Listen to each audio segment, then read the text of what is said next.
گمگشتگین نے اسے فوجی نظروں سے دیکھا تو اس کا قد بت اسے پسند آیا۔ اس سے پوچھا کہ وہ گھڑ سواری اور تیر اندازی جانتا ہے یا نہیں۔ اس نے کہا کہ اسے ذرا آرام اور کھانے کی ضرورت ہے، اس کے بعد دکھا دے گا کہ وہ کیا کر سکتا ہے۔ گمگشتگین نے اسے کھلا پلا کر سلا دیا۔ وہ بہت دیر بعد اٹھا تو گمگشتگین کے دربار میں پیش کیا گیا۔ ایک گھوڑا منگوایا گیا۔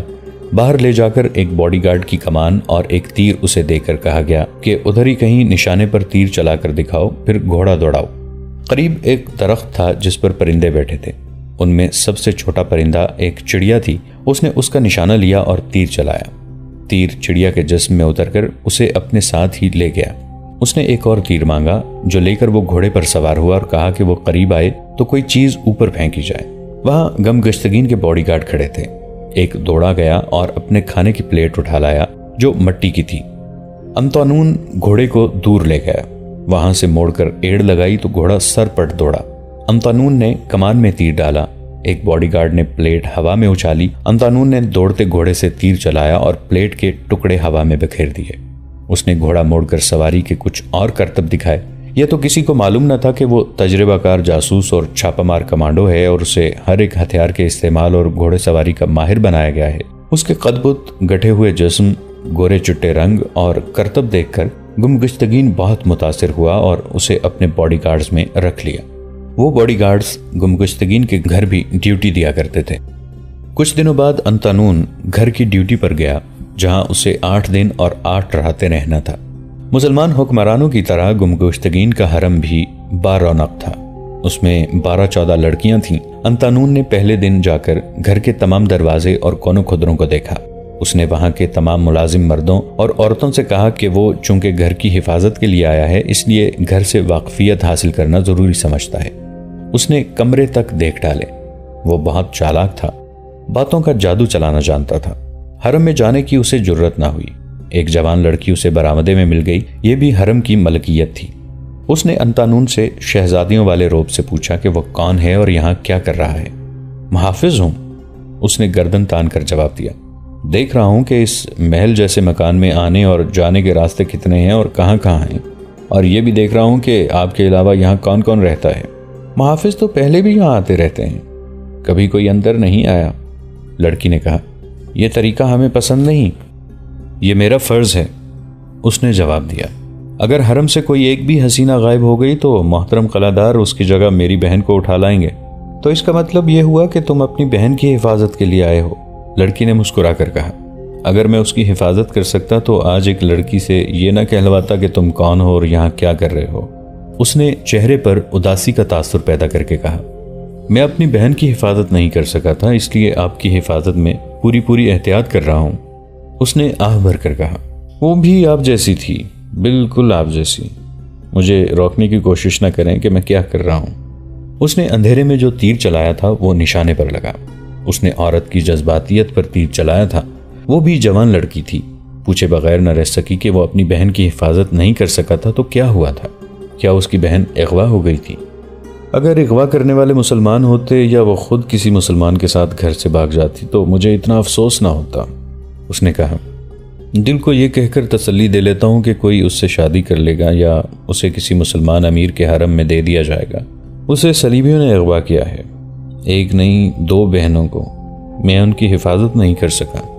لڑکی نے اس سے پوچھا کہ وہ کہاں سے اور کس طرح اغوا ہوئی ہیں۔ اس نے وہی یروشلم والی کہانی سنا دی اور اپنی فرار کی کہانی ایسی سنسنی خیز بنا کر سنائی کہ لڑکی کا چہرہ بتاتا تھا جیسے یہ تیر اس کے دل میں اتر گیا ہے۔ اس نے کہا، میں وہاں سے پیدل یہ ارادہ لے کے آیا ہوں کہ سلطان صلاح الدین ایوبی کی فوج میں شامل ہو کر صرف اپنی بہنوں کا ہی نہیں، ان تمام بہنوں کا انتقام لوں گا جنہیں صلیبیوں نے اغوا کیا ہے۔ قلعہ دار نے مجھے اپنے محافظ دستے میں رکھ لیا ہے۔ اس نے اور بھی بہت سی جذباتی باتیں کی جو لڑکی کے دل میں اتر گئیں۔ انطانون اچھی طرح جانتا تھا کہ حرم کی لڑکیوں کے جذبات نازک ہوتے ہیں لیکن اخلاقی لحاظ سے وہ کمزور ہوتی ہیں۔ وجہ صاف ہے، ایک آدمی کی 1 درجن یا اس سے بھی زیادہ بیویاں ہوں تو کوئی بھی دعویٰ نہیں کر سکتی کہ یہ آدمی اسی کو چاہتا ہے، اور جب بیویاں بغیر نکاح کے حرم میں قید رکھی ہوئی ہوں تو انہیں محبت کا اشارہ بھی نہیں ملتا۔ جوان لڑکی کے کچھ جذبات بھی ہوتے ہیں۔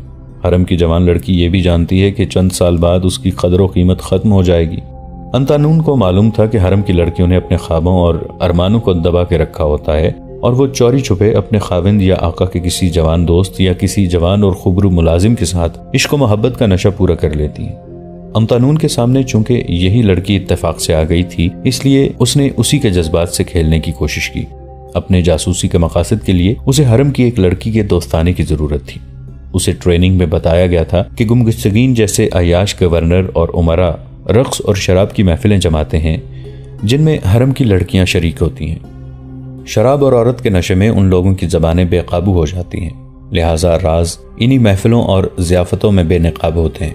امتانون اور اس کے ساتھی جاسوس علی بن سفیان کے تربیت یافتہ تھے اور سلطان صلاح الدین ایوبی نے انہیں بے دریغ مالی اور دیگر مراد دے رکھی تھیں۔ کوئی جاسوس دشمن کے علاقے میں پکڑا جاتا تو سلطان ایوبی اس کے خاندان کو اتنا زیادہ مستقل وظیفہ دیا کرتے تھے کہ مالی لحاظ سے اس کے خاندان کو کسی کی محتاجی محسوس نہیں ہوتی تھی۔ امتانون نے اس لڑکی پر ایسا اثر پیدا کیا جو اس کے چہرے سے عیاں تھا۔ اسے امید نظر آنے لگی کہ یہ لڑکی اس کے جال میں آ جائے گی۔ وہ وہاں سے ہٹنے لگا تو لڑکی نے اسے دبی آواز میں کہا، پچھلی طرف ایک باغیچہ ہے، رات کے دوسرے پہر وہاں بھی آگے دیکھ لینا، مکان میں کوئی ادھر بھی داخل ہو سکتا ہے۔ لڑکی کے ہونٹوں پر جو مسکراہٹ تھی اس نے دل کی بات کہہ دی۔ باڈی گارڈز کے فرائض میں رات کو پہرا دینا نہیں ہوتا تھا۔ وہ بڑے دروازے کے سامنے نہایت اچھے لباس میں چمکتی ہوئی برچیاں تھامے نمائش کے لیے موجود رہتے تھے، اور جب باڈی گارڈز اپنے آقا کے ساتھ ہوتے وہ اس کی حفاظت کے ذمہ دار ہوتے تھے۔ ان کا اصل کام میدان جنگ میں سامنے آتا تھا جب وہ اپنے آقا کے ساتھ ساتھ رہتے تھے۔ امتانون رات کے دوسرے پہر باغیچے میں چلا گیا اور ٹہلتا رہا۔ یہ مکان محل جیسا تھا۔ اندر سے گانے بجانے اور ناچنے کی آوازیں آ رہی تھیں۔ امتانون نے ان مہمانوں کو بڑی غور سے دیکھا تھا جو آئے تھے۔ ان میں 2-3 صلیبی بھی تھے۔ وہ باغیچے میں کچھ دیر ٹہلا تو پچھلے دروازے سے لڑکی نکلی اور اس کے پاس آ گئی۔ آپ کیوں آئی ہیں؟ امتانون نے انجان ہو کر پوچھا۔ اور تم کیوں آئے ہو؟ لڑکی نے پوچھا۔ آپ کا حکم بجا لانا ہے، امتانون نے جواب دیا۔ آپ نے حکم دیا تھا کہ رات کے دوسرے پہر باغیچے میں آ کے دیکھ لینا، کوئی ادھر سے بھی داخل ہو سکتا ہے۔ اس نے پوچھا، آپ اتنی گرما گرم محفل چھوڑ کر باہر کیوں آ گئی ہیں؟ وہاں دم گھٹتا ہے، لڑکی نے جواب دیا۔ شراب کی بو سے متلی آنے لگتی ہے۔ آپ شراب کی عادی نہیں؟ نہیں، لڑکی نے جواب دیا، میں یہاں کسی بھی چیز کی عادی نہیں ہو سکی۔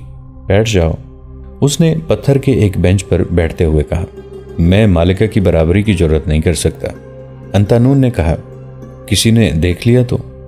دیکھنے والے شراب میں بدمست ہیں، لڑکی نے کہا۔ بیٹھو اور اپنی بہنوں کی باتیں سناؤ۔ امتانون نے اپنے فن کے کمالات دکھانے شروع کر دیے اور لڑکی اس کے قریب ہوتی گئی۔ وہ بات کو بہنوں سے پھیر کر اپنے آپ پر لے آئی۔ اس میں جو جھجک تھی وہ امتانون نے ختم کر دی۔ یہ امتانون تھا جس نے کہا کہ اسے اب چلے جانا چاہیے، کہیں ایسا نہ ہو کہ قلعہ دار لڑکی کی تلاش کے لیے نوکروں کو دوڑا دے اور وہ پکڑی جائے۔ لڑکی نے کہا کہ اس کی غیر حاضری کو کوئی بھی محسوس نہیں کرے گا، وہاں لڑکیوں کی کوئی کمی نہیں تھی۔ امتانون نے اگلی رات پھر ملنے کا وعدہ کیا اور چلا گیا۔ لڑکی نے اسے اپنے متعلق جو کچھ بتایا تھا وہ یہ تھا کہ اسے شراب سے نفرت ہے، اسے جس طرح عیاشی کا ذریعہ بنایا گیا ہے اسے اس سے بھی نفرت ہے۔ وہ حلب کی رہنے والی تھی۔ اس کے باپ کے ایک دوست نے اسے گمگشتگین کے لیے منتخب کیا اور برائے نام نکاح پڑھا کر باپ نے اسے رخصت کر دیا تھا۔ اس کا مطلب یہ تھا کہ لڑکی پیار کی پیاسی تھی۔ دوسری رات اس کی وہی ملاقات ہوئی۔ لڑکی امتانون کے انتظار میں بے حال ہو گئی تھی۔ وہ آیا تو لڑکی نے اسے پہلی بات یہ کہی، اگر تم مجھے خوبصورت لڑکی سمجھ کر کسی اور نیت سے آئے ہو تو واپس چلے جاؤ، مجھے تم سے ایسی کوئی غرض نہیں۔ جس روز میں نے بدنیتی کا اظہار کیا اس روز میرے منہ پر تھوک کر اندر چلی جانا، امتانون نے کہا۔ میں تمہیں اپنی بہنوں جیسی پاکیزہ لڑکی سمجھتا ہوں، لیکن مجھے ابھی بہن نہ کہنا، لڑکی نے سنجیدگی کو مسکراہٹ میں بدل کر کہا۔ معلوم نہیں میں کس وقت کیا فیصلہ کر بیٹھوں۔ یعنی تم میرے ساتھ کہیں بھاگ چلنے کا فیصلہ کرو گی؟ یہ تم پر منحصر ہے، لڑکی نے کہا۔ ساری عمر چوری چھپے ملتے تو نہیں گزرے گی۔ تم یہاں 8 یا 10 دنوں کے لیے آئے ہو، چلے جاؤ گے، میں تو تمہاری صورت کو بھی ترستی رہوں گی۔ اس رات وہ ایک دوسرے کے دل میں اتر گئے۔ اگلے دن لڑکی اتنی بے قابو ہو گئی کہ اس نے امتانون کو دن کے وقت اپنے کمرے میں بلا لیا۔ اس دن گمگشتگین حران سے کہیں باہر چلا گیا تھا۔ یہ ملاقات دونوں کے لیے خطرناک تھی۔ لڑکی جذبات کے جادو میں بھول گئی تھی کہ ان محلات میں سازشیں بھی ہوتی ہیں اور حرم کی لڑکیاں ایک دوسرے کو خامند کی نظروں میں گرانے کے موقع ڈھونڈتی رہتی ہیں۔ انطوانون کی شخصیت اور اس کی باتوں کے طلسم نے اسے اندھا کر دیا تھا۔ یہ محبت کی تشنگی کا نتیجہ تھا۔ انطوانون نے اسے شک تک نہ ہونے دیا کہ اسے اس کے جسم کے ساتھ کوئی دلچسپی ہے۔ وہ لڑکی کے لیے سراپا خلوص اور پیار بن گیا تھا۔ وہ جب اس کے کمرے سے نکلا تو لڑکی کی یہ کیفیت تھی جیسے اس کے ساتھ ہی نکل جائے گی۔ رات کے دوسرے پہر انہیں پھر ملنا تھا۔ وہ جب وہاں سے نکلا تو حرم کی ایک اور لڑکی اسے دیکھ رہی تھی۔ اس لڑکی نے اسے کمرے میں جاتے بھی دیکھا تھا۔ گمگشتگین رات کو بھی غیر حاضر تھا۔ لڑکی باغیچے میں چلی گئی، انطوانون بھی آ گیا۔ اب ان کے درمیان نہ کوئی حجاب رہا تھا اور نہ کوئی پردہ۔ لڑکی نے اس سے کہا، تم نے کہا تھا کہ تم اپنی بہنوں کا انتقام لینے کے لیے سلطان ایوبی کی فوج میں شامل ہونے آئے ہو، پھر تم اس فوج میں کیوں بھرتی ہو گئے؟ کیا یہ سلطان کی فوج نہیں؟ انطوانون نے ایسے پوچھا جیسے اسے کچھ بھی معلوم نہ تھا۔ اس نے کہا، یہ اسلامی فوج ہے اور یہ سلطان ایوبی کے سوا اور کس کی ہو سکتی ہے؟ یہ فوج اسلامی ہے لیکن اسے سلطان کے خلاف لڑنے کے لیے تیار کیا جا رہا ہے۔ لڑکی نے کہا، یہ تو بہت بری بات ہے۔ انطوانون نے کہا، تمہارا کیا خیال ہے؟ کیا مجھے ایسی فوج میں رہنا چاہیے جو سلطان ایوبی کے خلاف لڑنے کے لیے تیار ہو رہی ہے؟ میں تمہیں بتاتا ہوں کہ یروشلم میں اور ان تمام علاقوں میں جہاں صلیبیوں کا قبضہ ہے، مسلمان سلطان صلاح الدین ایوبی کو امام مہدی بھی کہتے ہیں۔ وہ صلیبیوں کے مظالم سے خوفزدہ رہتے ہیں۔ مسجدوں میں بھی امام کہتے ہیں کہ یہ قوم کو گناہوں کی سزا مل رہی ہے۔ دمشق سے امام مہدی صلاح الدین ایوبی کے روپ میں نجات دلانے آ رہا ہے۔ مجھے بتاؤ میں کیا کروں؟ اگر تم میں ہمت ہے تو مجھے ساتھ لو، یہاں سے نکلو۔ لڑکی نے کہا، میں تمہیں سلطان صلاح الدین ایوبی کی فوج تک پہنچا دوں گی۔ تمہیں اس فوج میں نہیں رہنا چاہیے، لیکن میں یہ نہیں چاہوں گی کہ تم مجھے یہاں چھوڑ کر بھاگ جاؤ۔ کیا تم اپنے خاوند سے اس لیے بھاگنا چاہتی ہو کہ اس نے تمہیں زر خرید لونڈی بنا رکھا ہے، یا وہ بوڑھا ہے، یا اس لیے کہ وہ سلطان ایوبی کے خلاف ہے؟ مجھے اس شخص سے نفرت ہے، لڑکی نے جواب دیا۔ وجوہات تم نے خود ہی بتا دی ہیں۔ اس نے مجھے لونڈیوں کی طرح حرم میں قید کر رکھا ہے۔ وہ بوڑھا بھی ہے، اور نفرت کی سب سے بڑی وجہ یہ ہے کہ سلطان ایوبی کا دشمن اور صلیبیوں کا دوست ہے۔ اس کے حرم میں آنے سے پہلے جوانی کی امنگوں کے ساتھ میرے دل میں ایک اور جذبہ بھی تھا جو مجھے مجبور کرتا تھا کہ میں شادی نہ کروں اور نور الدین زنگی کے پاس جا کر کہوں کہ مجھے کوئی سا جنگی فرض سونپ دیں۔ میں صلیب کے خلاف لڑنا چاہتی تھی۔ میں نے صلاح الدین ایوبی کا نام سن رکھا تھا۔ میں نے تیر اندازی سیکھی اور نشانے پر برچھی پھینکنے کی بھی مشق کی، مگر میرے جذبے کو اس بدبخت کے حرم میں قید کر کے اسے شراب سے مار دیا گیا۔ سچ پوچھو تو میں اس قلعے میں آئی تو خوش ہوئی تھی کہ ایک جنگجو کی بیوی بن کے آئی ہوں، اور یہ جنگجو صلیبیوں کے خلاف لڑے گا۔ لیکن سلطان زنگی کی وفات کے بعد اس نے صلاح الدین ایوبی کے خلاف جنگی تیاریاں شروع کر دیں۔ یہ ابھی تک سلطان ایوبی کے مقابلے میں آیا ہے یا نہیں؟ انطوانون نے پوچھا۔ مقابلے میں آنے کے لیے تیار ہے، لڑکی نے جواب دیا، لیکن یہ بہت گہرا آدمی ہے۔ خلیفہ الملک الصالح اور اس کے درباری امراء کا دوست ہے۔ وہ سب سلطان ایوبی کے خلاف لڑ رہے ہیں۔ گمگشتگین نے انہیں وعدہ دے رکھا ہے کہ وہ انہیں اپنی فوج دے گا، مگر یہ صلیبیوں کے ساتھ یارانہ گانٹھ کر آزادانہ طور پر سلطان ایوبی کے خلاف لڑنے کا ارادہ رکھتا ہے۔ اسے امید ہے کہ وہ بہت سے علاقے پر قبضہ کر لے گا۔ اگر ایسا ہوا تو وہ حران اور مفتوحہ علاقوں کا بادشاہ بن جائے گا۔ تم نے اس کے ساتھ کبھی اس مسئلے پر بات کی ہے؟ کی تھی، لڑکی نے جواب دیا۔ اس نے میرے دل میں سلطان ایوبی کے خلاف باتیں ڈالنے کی کوشش کی۔ میں سلطان ایوبی کو اپنا پیر اور پیغمبر مانتی ہوں۔ گمگشتگین کی کسی بات نے بھی مجھ پہ اثر نہ کیا تو اس نے میرے ساتھ تعلق توڑ لیا، مجھے مارتا پیٹتا بھی رہا۔ اس کے بعد اس نے مجھے کہا کہ تم سلطان ایوبی کے علاقے میں چلی جاؤ، تم بہت خوبصورت ہو اور نوجوان بھی ہو۔ سلطان ایوبی کے 3-4 سالاروں کو اپنے جال میں پھانس کر سلطان کے خلاف کر دو۔ اس نے یہ بھی کہا کہ تمہارے ساتھ 2 بہت ہوشیار اور بہت خوبصورت صلیبی لڑکیاں ہوں گی، تم تینوں مل کر پہاڑوں کو بھی اپنا مرید بنا سکتی ہو۔ اس نے مجھے طریقے بتائے اور کہا کہ میں جا کر جاسوسی بھی کروں، اور اگر میں اس کے یہ سارے کام کروں تو وہ میرے خاندان کو بے انداز زر و جواہرات دے گا اور مجھے آزاد کر کے میری پسند کے آدمی کے ساتھ میری شادی کر دے گا۔ میں نے کوئی شرط بھی نہ مانی۔ تم مان لیتی؟ انطوانون نے کہا۔ یہاں سے نکل کر سلطان صلاح الدین ایوبی کے پاس چلی جاتی۔ اس مردود نے اور اس کے صلیبی دوستوں نے ایسا انتظام کر رکھا ہے کہ ان کے دشمنوں کے علاقے میں جا کر کوئی لڑکی یا جاسوس غداری کرے تو اسے اغوا کر کے لے آتے ہیں یا وہیں قتل کر دیتے ہیں۔ ان کا تعلق حسن بن صبا کے قاتل فدائیوں کے ساتھ بھی ہے۔ میری روح مر گئی تھی، یہ جسم رہ گیا تھا۔ میں نے یہ سوچا کہ ایسے ہی کروں جیسے تم نے کہا ہے، لیکن ہمت نہیں پڑتی تھی۔ تمہیں دیکھا اور تم میرے قریب آئے تو میری روح جاگ اٹھی۔ میں تمہارا احسان ساری عمر نہیں بھولوں گی۔ تم نے مجھے اپنے دل میں بٹھایا، لیکن اتنا ہی کافی نہیں۔ آؤ یہاں سے نکل چلیں۔ تم یہیں اس قلعے میں صلیب کے خلاف اور سلطان ایوبی کے دشمنوں کے خلاف لڑ سکتی ہو۔ وہ کیسے؟ جس طرح تمہارا آقا گمگشتگین تمہیں صلاح الدین ایوبی کے علاقے میں جاسوسی کے لیے بھیجنا چاہتا ہے، اسی طرح سلطان کو بھی جاسوسوں کی ضرورت ہوگی جو یہاں رہ کر اسے لوگوں کے ارادوں اور دوسرے رازوں سے آگاہ کرتے ہیں۔ تم نے جہاں اتنے جھوٹ بولے ہیں وہاں یہ بھی جھوٹ ہوگا کہ تم نے مجھے دلی محبت دی ہے۔ لڑکی نے کہا، تمہارا پیار اور تمہارے وعدے بھی جھوٹے ہوں گے۔ میری محبت کا ثبوت یہ ہے کہ میں نے تمہیں اپنا راز دے دیا ہے، انتانون نے کہا۔ یوں سمجھو کہ میں نے اپنی زندگی تمہارے قدموں میں رکھ دی ہے۔ تم گنگشتگین کو میری اصلیت بتا کر مجھے مروا سکتی ہو۔ کوئی جاسوس اپنا آپ ظاہر نہیں کیا کرتا۔ مجھے تمہارے جذبے نے اور تمہاری محبت نے اتنا مجبور کر دیا ہے کہ میں نے اپنا آپ تم پر ظاہر کر دیا ہے۔ محبت کا دوسرا ثبوت اس وقت دوں گا جب یہاں سے اپنا کام کر کے واپس جاؤں گا۔ میں اکیلا نہیں جاؤں گا، تم میرے ساتھ ہوگی، لیکن ایک بات صاف صاف سن لو، اگر تمہاری محبت اور میرا فرض اکٹھے میرے سامنے آ گئے اور خدا نے میرا امتحان لینا چاہا کہ میں کسے پسند کرتا ہوں، تو میں فرض کا انتخاب کروں گا، تمہاری محبت کو قربان کر دوں گا، دھوکہ نہیں دوں گا۔ قوم نہیں جانتی کہ جاسوس سے اس کا فرض کیسی کیسی قربانیاں مانگتا ہے۔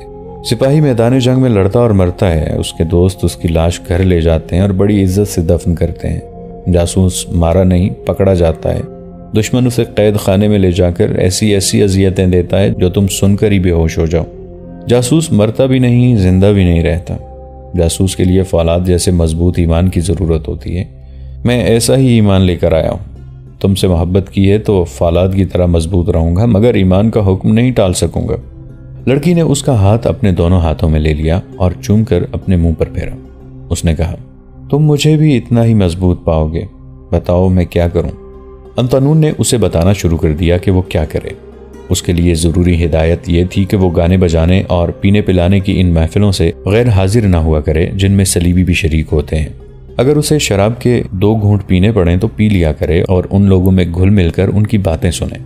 سلطان ایوبی کو برا بھلا کہے اور ان سالاروں کے سینوں سے یہ راز نکلوائے کہ ان کے جنگی ارادے کیا ہیں۔ صلیبیوں کی باتیں غور سے سنے۔ انتانون نے اس سے ان 2 سالاروں کے متعلق پوچھا جن کے متعلق بتایا گیا تھا کہ ہندوستان کے رہنے والے ہیں۔ شمس الدین علی اور شاد بخت کو میں اچھی طرح جانتی ہوں، لڑکی نے کہا۔ گمگشتگین ان کے بغیر کوئی قدم نہیں اٹھاتا۔ وہ اکثر یہاں آتے ہیں، راگ رنگ میں بھی شریک ہوتے ہیں، لیکن شراب نہیں پیتے۔ تم ان کے قریب ہو جاؤ، انتانون نے کہا۔ باتوں باتوں میں ان سے پوچھنا کہ ارستان میں برف پگھل رہی ہے۔ وہ تم سے پوچھیں گے کیا تم ارستان جا رہی ہو؟ تم مسکرا کے کہنا ارادہ تو یہی ہے۔ اس کے بعد وہ تمہارے ساتھ کچھ باتیں کریں گے اور شاید یہ بھی پوچھیں گے کہ ادھر سے کون آیا ہے۔ تم بتا دینا کہ وہ تمہیں مل جائے گا۔ میں کچھ سمجھی نہیں، لڑکی نے کہا۔ سب سمجھ جاؤ گی، انتانون نے کہا۔ فاطمہ، میں تمہیں کبھی ان جمیلوں میں نہ ڈالتا، لیکن فرض کا تقاضا ہے کہ ہم اپنی عزیز ترین شے کو بھی اپنے فرض پر قربان کر دیں۔ تم مجھے قربان کر دو، میں تمہیں قربان کر دوں۔ گھبرا نہ جانا فاطمہ، آنے والا وقت معلوم نہیں ہمارے لیے کیسے کیسے مصائب اور کیسی کیسی آزمائشیں لا رہا ہے۔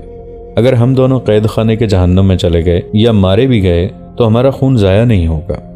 خدائے ذوالجلال ہمیں فراموش نہیں کرے گا۔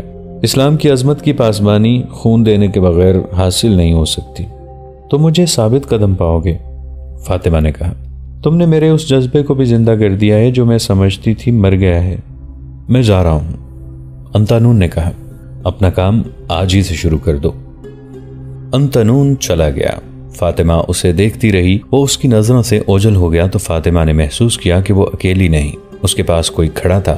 اس نے بدک کر دیکھا، حرم کی ہی ایک لڑکی کھڑی تھی، وہ بھی فاطمہ ہی کی طرح نوجوان اور خوبصورت تھی۔ اس نے کہا، فاطمہ، اس محبت کا انجام سوچ لو۔ تم آزاد نہیں ہو، میرے جذبات بھی تم جیسے ہیں۔ میں بھی پنجرہ توڑ کر اڑنا چاہتی ہوں، لیکن یہ ممکن نہیں۔ ہماری قسمت میں جو لکھا تھا وہ ہمیں مل گیا ہے۔ دل کو کچل ڈالو۔ اگر دل کی تسکین کا سامان کرنا ہی ہے تو اور بہت ہیں۔ اپنے محافظ کو اتنا بڑا درجہ نہ دو۔ کون محافظ؟ فاطمہ نے حیران سا ہو کے پوچھا۔ تم کیا کہہ رہی ہو؟ میں نے ابھی وہ نہیں کہا جو میں نے سنا ہے، دوسری لڑکی نے کہا۔ مجھ سے اب کچھ چھپانے کی کوشش نہ کرو۔ تم نے اس کے ساتھ جو سودا کیا ہے وہ تمہیں بہت مہنگا پڑے گا۔ یہ کہہ کر وہ چلی گئی اور فاطمہ وہیں کھڑی اندھیرے خلاؤں میں گھورتی رہی۔ دوستو، آج کے لیے اتنا ہی۔ اسی کہانی کی اگلی قسط کے ساتھ بہت جلد حاضر ہوں گے۔ نیچے کامنٹ سیکشن میں اپنی رائے کا اظہار ضرور کیجیے گا۔ ہمارے اس چینل کو سبسکرائب کر کے نیچے موجود بیل آئیکن کو بھی ضرور کلک کیجیے گا۔ اگلی ملاقات تک کے لیے ہمارا اور آپ کا اللہ نگہبان۔